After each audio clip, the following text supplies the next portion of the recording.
She had no idea that the handsome stranger she'd shared an intimate dinner with was about to become her boss, nor that their connection would ignite a battle for life and ethics within the walls of the hospital. In a world where every decision could mean life or death, Emma Reynolds faced a storm that would change everything she thought she knew about medicine and herself. Emma Reynolds pushed open the heavy glass door of the bistro St. Clair, her heart racing with a mix of anticipation and anxiety. The cozy ambience of the restaurant, with its warm lighting and soft classical music, offered a comforting backdrop, yet she couldn't shake the nerves that fluttered in her stomach. At 29, Emma was a dedicated ICU nurse at Boston Memorial Hospital, and nights out were a rare luxury in her busy life. Her friend Charlotte Hudson had practically insisted that she accept this blind date, promising that it would be good for her to meet someone new. As she smoothed the fabric of her simple burgundy dress, Emma scanned the room in search of the man who had been just a fleeting face in a hastily sent photo on her phone. The restaurant was bustling, far more crowded than she remembered from her previous visit.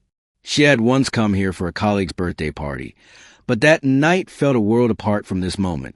Her phone buzzed, jolting her from her thoughts. A message from Charlotte lit up the screen. "You there yet?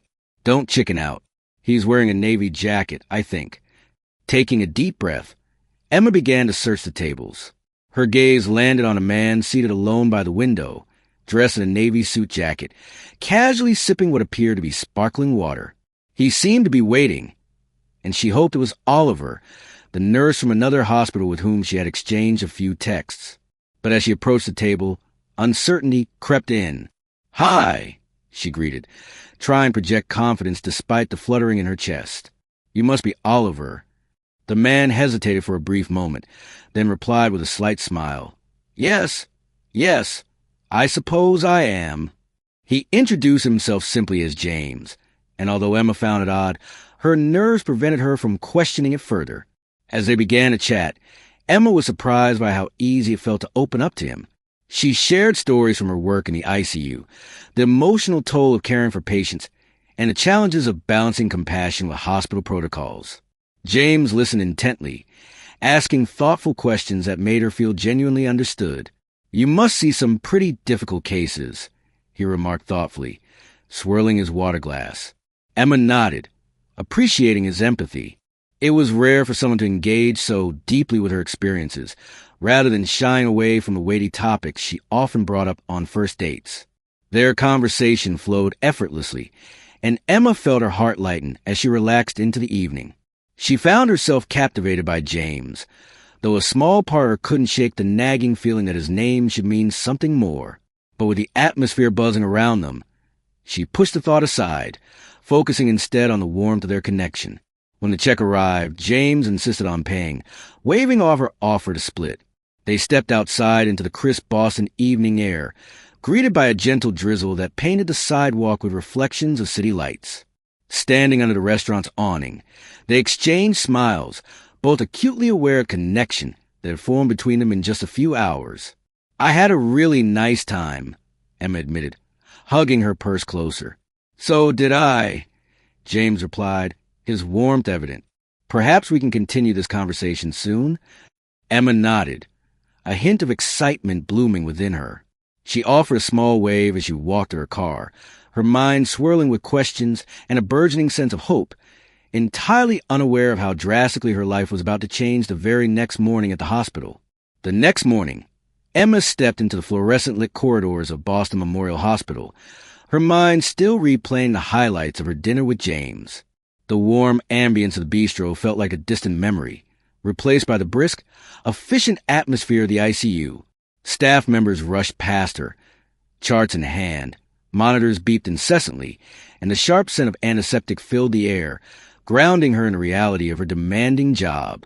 After stowing her belongings in the staff locker room and donning her scrubs, Emma couldn't shake the lingering thoughts of James. Their conversation had left her feeling seen and understood, a sensation she rarely encountered outside the confines of her work. Yet, a small pang of uncertainty tugged at her. Why had he introduced himself as James when she had been expecting Oliver? Just as she was lost in thought, Charlotte Hudson burst into the locker room, her vibrant energy cutting through Emma's contemplation. "I've been dying to hear all about last night," Charlotte exclaimed, her curly blonde hair bouncing as she crossed her arms with mock indignation. "I texted Oliver, but he said he never even got to see you. Did you bail?" Emma blinked, confusion rising. "That's weird. I had dinner with him. Or at least I thought I did. He was at a window table, wearing a suit jacket. We talked for hours." Charlotte's brow furrowed in concern. "Oliver told me he was waiting by the bar. He wasn't wearing a suit jacket. He had a casual navy blazer. He left after half an hour because you didn't show." Emma felt her stomach drop. Had she really sat down with the wrong man? The realization hit her like a cold wave. Heat rushed to her cheeks as she recalled the subtle details of James, the warmth in his eyes, his genuine interest in her work. Before she could elaborate on the mix-up, the hospital speaker crackled overhead, summoning the entire ICU team to an urgent meeting in Conference Room C. Charlotte's wide-eyed glance conveyed the gravity of the situation as they hurried out together. Rumors had been swirling about the arrival of a highly regarded neurospecialist, but specifics had been scarce. The staff had been bracing themselves for someone with a potentially intimidating reputation. In the hallway, they encountered Dr. Mary Ann Brown, the head of the nursing department, a woman in her mid-40s with commanding presence softened by compassionate brown eyes. She acknowledged them both with a nod and beckoned them to follow quickly. Word has it that the new neurosurgeon is about to be introduced to the entire critical care staff. The director wants all hands on deck. Emma and Charlotte exchanged glances, their hearts racing with anticipation. This was big news. Neurosurgeons with stellar reputations didn't just appear out of thin air, and the hospital must have pulled significant strings to secure him. As they entered Conference Room C, Emma felt a wave of excitement mixed with trepidation. The atmosphere buzzed with low murmurs as doctors, nurses, and administrative staff trickled in, each person eager to catch a glimpse of the new addition to their team. Emma found a seat in the middle, with Charlotte on one side and a few other ICU nurses on the other. Dr. Carver, the hospital director, took his position at the front, clearing his throat to capture everyone's attention. As his voice echoed through the room, Emma's heart began to race. When he introduced Dr. James Grant, Emma's mind went blank. The name reverberated in her ears. That was the man she had shared dinner with the previous night. Thinking he was her blind date, her cheeks flushed with heat as she processed the shock. He was not just another hospital employee. He was one of the most celebrated neurosurgeons in the country, and her new boss on the neuro floor. As the door opened at the back of the room, Dr. James Grant strode in with confidence, wearing a crisp white lab coat over his tailored suit. He exuded a calm, methodical air that contrasted sharply with the whirlwind of thoughts racing through Emma's mind. When their eyes met, her stomach flipped, and she felt the weight of the world shift beneath her feet. He offered the room a polite smile, but Emma could see a flicker of recognition in his expression as he caught sight of her. The hush in the room felt deafening, and Charlotte's puzzled glance in Emma's direction only intensified the chaos in her thoughts. Emma stood frozen, grappling with the implications of this unexpected revelation. Why hadn't he disclosed his identity during their dinner? Had he known who she was all along? The realization that their lives were now intertwined in a way she had never anticipated left her reeling. As the meeting progressed, Emma felt the weight of uncertainty settle heavily on her shoulders, knowing that her everyday life at the hospital was about to change in ways she had never imagined. In the days that followed, Emma found it nearly impossible to escape the presence of Dr. James Grant. The hospital buzzed with excitement over his arrival, and his reputation as a brilliant neurosurgeon drew attention from nearly every department. Conversations about his expertise reverberated through the halls, from briefings on patient cases to casual hallway discussions, and Emma felt the pressure of the hospital's expectations weighing heavily on her shoulders. One morning, Dr. Mary Ann Brown gathered the ICU nurses for a quick huddle, her expression serious. "We have a new patient in critical condition," she informed them, glancing at the chart in her hand. "Mr. Bernard Coakley, 68, has been admitted with a severe hemorrhagic stroke. Neurosurgery has taken over the case, so you'll be coordinating closely with Dr. Grant." Emma's stomach tightened at the thought of working with James again, especially given their complicated personal history.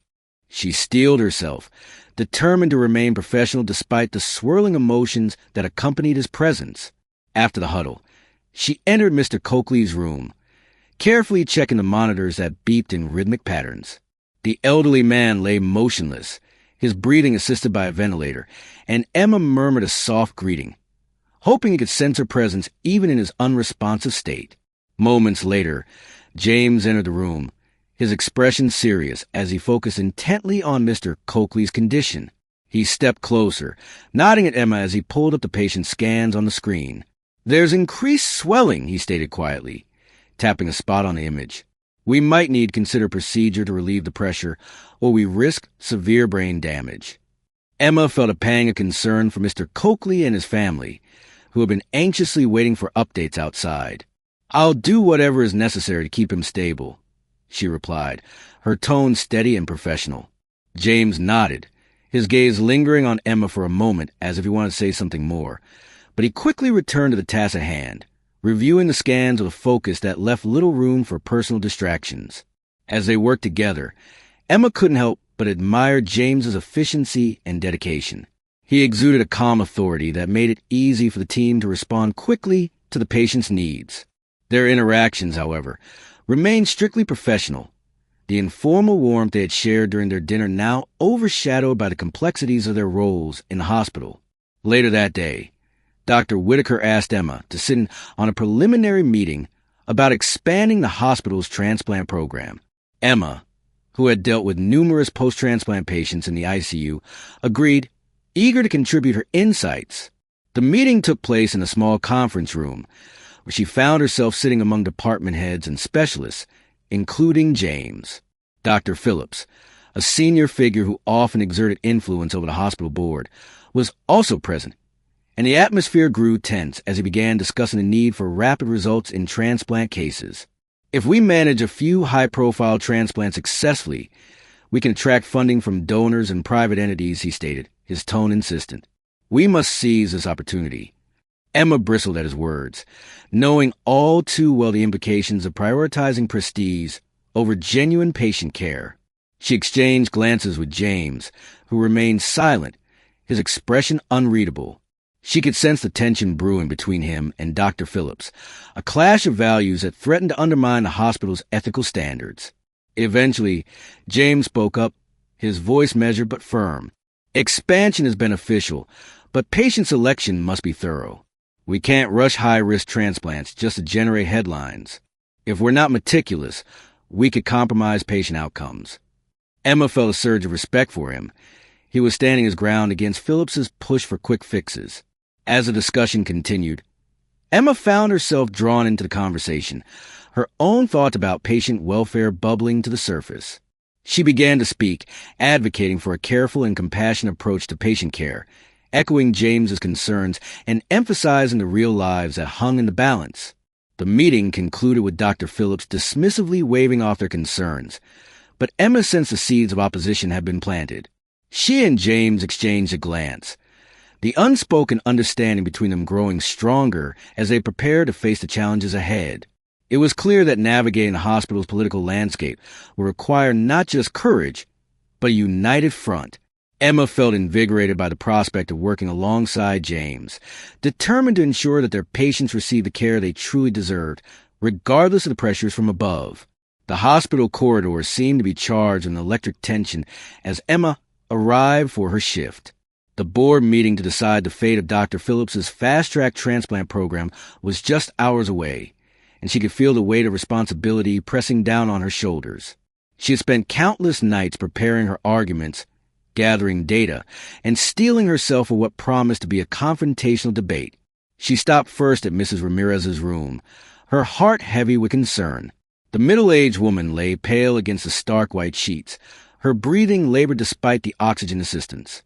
Emma checked her vitals, noting with dismay that her condition had deteriorated further. Time was running out for Mrs. Ramirez, and Emma knew that today's board decision could determine whether patients like her would be prioritized based on medical need or pushed aside for more publicity-worthy cases. "How are you feeling today?"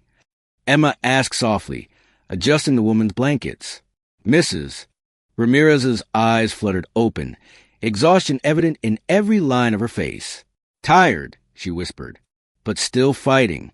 They said my next tests might give us more clarity." Emma squeezed her hand gently. "We're fighting for you, too. All of us." As she left the room, Emma's resolve hardened.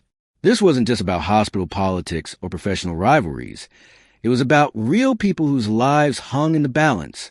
The board meeting convened in the grand conference hall on the hospital's top floor.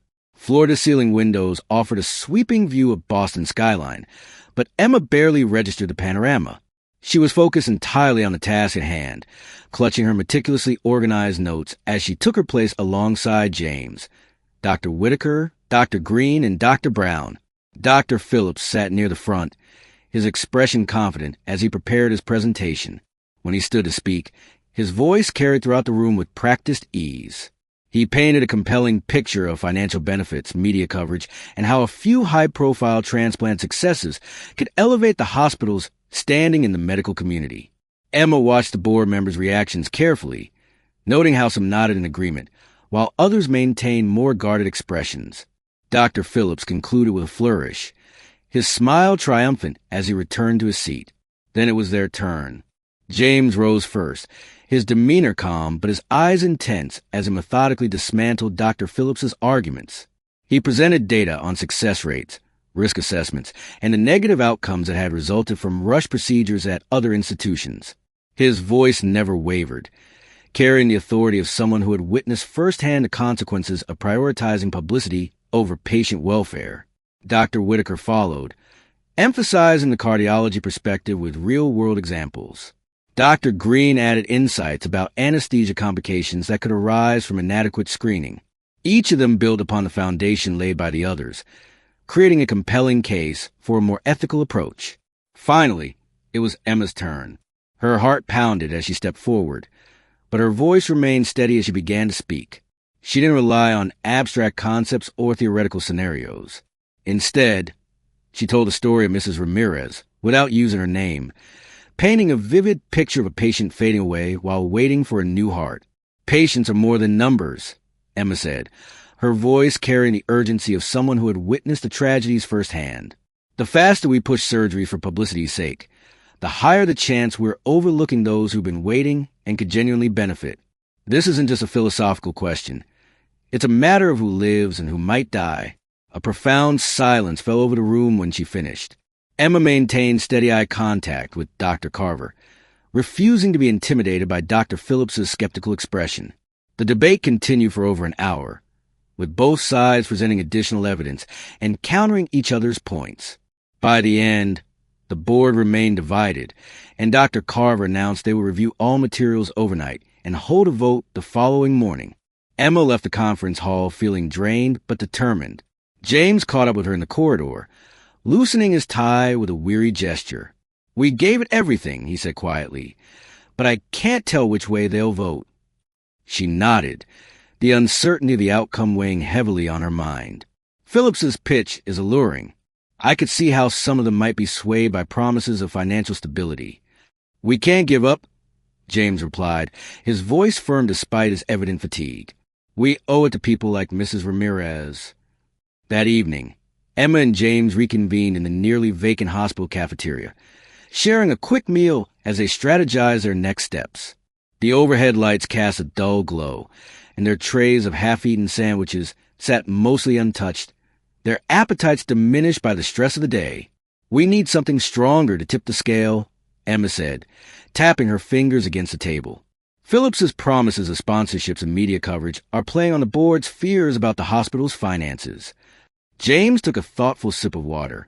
"I've been thinking about my old record from Chicago, cases where rush transplants led to disastrous outcomes. I kept files because I wanted to prove my point someday. If we show them what could happen here, maybe it'll be enough to change minds." Emma's eyes widened with hope. "Do you have them on hand?" "I'd have to access my personal archives. They're on a secure drive." He hesitated. "It might be risky. The confidentiality rules are strict, and I can't expose patient identities. I'll have to redact everything carefully." "Whatever you can manage could help," Emma urged. "We just need them to see the potential tragedy, not the specifics." They parted ways, each determined to strengthen their case before the final vote.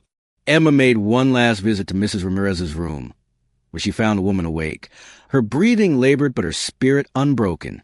"I've been thinking too much," Mrs. Ramirez admitted, her voice barely above a whisper. "Worrying I won't get the transplant in time." Emma placed a comforting hand on her wrist. "We're fighting for you. There's a vote tomorrow that could affect how we handle transplants. I can't promise anything, but please know you're not just a name on a list. People here care about your life." Tears slid down Mrs. Ramirez's cheeks. "That's all I need to hear sometimes, that someone cares." As Emma left the hospital that night, she felt a renewed surge of determination. The battle ahead was daunting, but the faces of patients like Mrs. Ramirez reminded her why it was worth fighting. She checked her phone one last time before heading home, finding a message from James. "I have the Chicago files. I'll be working all night to redact them. Wish me luck." She smiled, typing back a quick, "Good luck.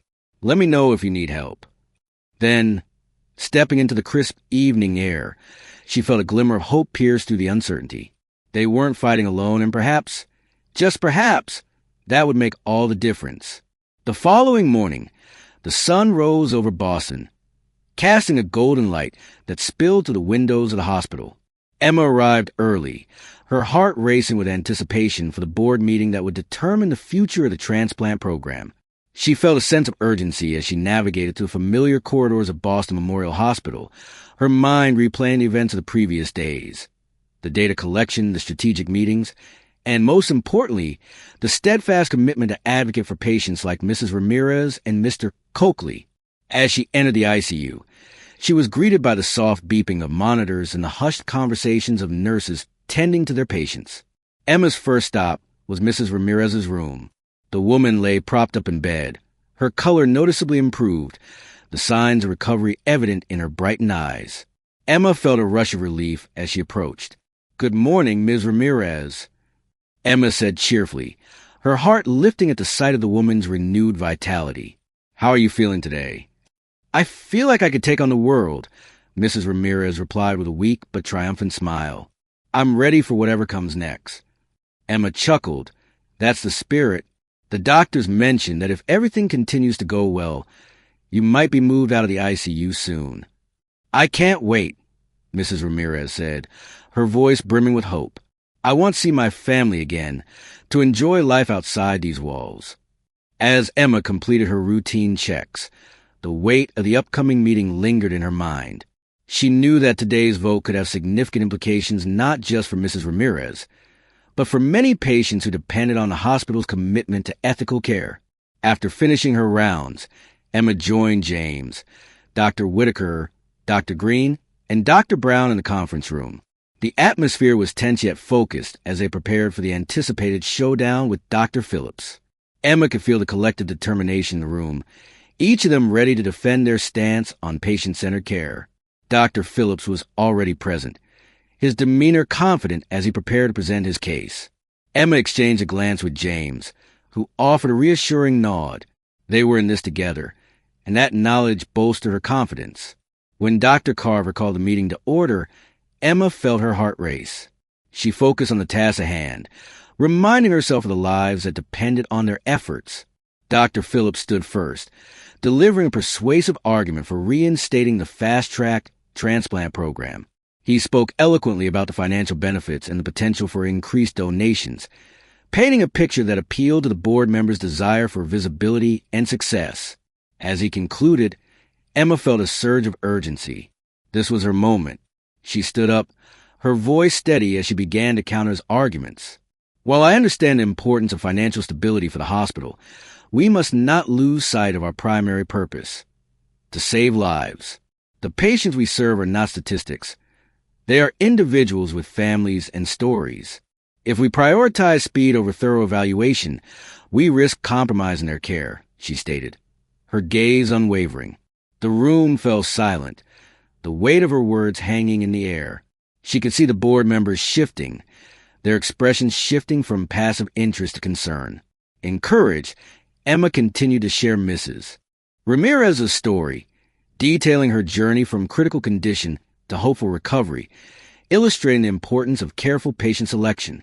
James followed suit, reinforcing Emma's points with data from his own experiences and presenting evidence of how hasty decisions in the past had led to disastrous outcomes. Each of them built upon the arguments made, creating a powerful coalition of voices advocating for ethical practices. As the meeting progressed, Emma felt the tide turning. Board members began to nod in agreement, their earlier apprehensions giving way to a more contemplative demeanor. Dr. Phillips attempted to interject, but the strength of Emma's and James's testimonies proved to be too compelling. Finally, Dr. Carver announced that they would move to a vote. Emma felt her heart race as each board member voiced their stance. The count remained close, oscillating between support for Phillips's plan and the ethical approach championed by Emma and her colleagues. When the final vote was cast, and it was confirmed that the board would uphold the new transplant protocols, a wave of relief washed over Emma. Applause erupted from some staff members, though the tension in the room remained palpable. Dr. Phillips sat stiffly, his expression a mixture of disbelief and frustration. As Emma and her colleagues gathered after the meeting, a sense of camaraderie enveloped them. They had faced an uphill battle, but together they had emerged victorious. Emma felt a profound sense of accomplishment, knowing that their hard work and dedication had made a tangible difference in the lives of their patients. Later that evening, Emma found herself back in the ICU, checking in on Mrs. Ramirez. The woman was sitting up, her spirits high, and Emma couldn't help but smile at the sight. "You did it!" Mrs. Ramirez exclaimed, her eyes sparkling with gratitude. "You fought for me, and I can't thank you enough." Emma's heart swelled with pride. "You did all the hard work, Mrs. Ramirez. You showed us that hope and perseverance can lead to recovery." As she left the hospital that night, Emma felt a renewed sense of purpose. The challenges they had faced had only strengthened her resolve to be an advocate for her patients. She glanced at her phone, finding a message from James suggesting they celebrate their victory over dinner. A smile crept onto her face as she texted back, feeling a warmth in her heart that went beyond professional camaraderie. In that moment, Emma understood that she was no longer just a dedicated nurse. She had become a guardian of hope, fighting for the lives of those who needed it most. The journey ahead would undoubtedly be filled with challenges, but she was ready to face them, not just as a nurse, but as a champion for ethical care and compassion in medicine.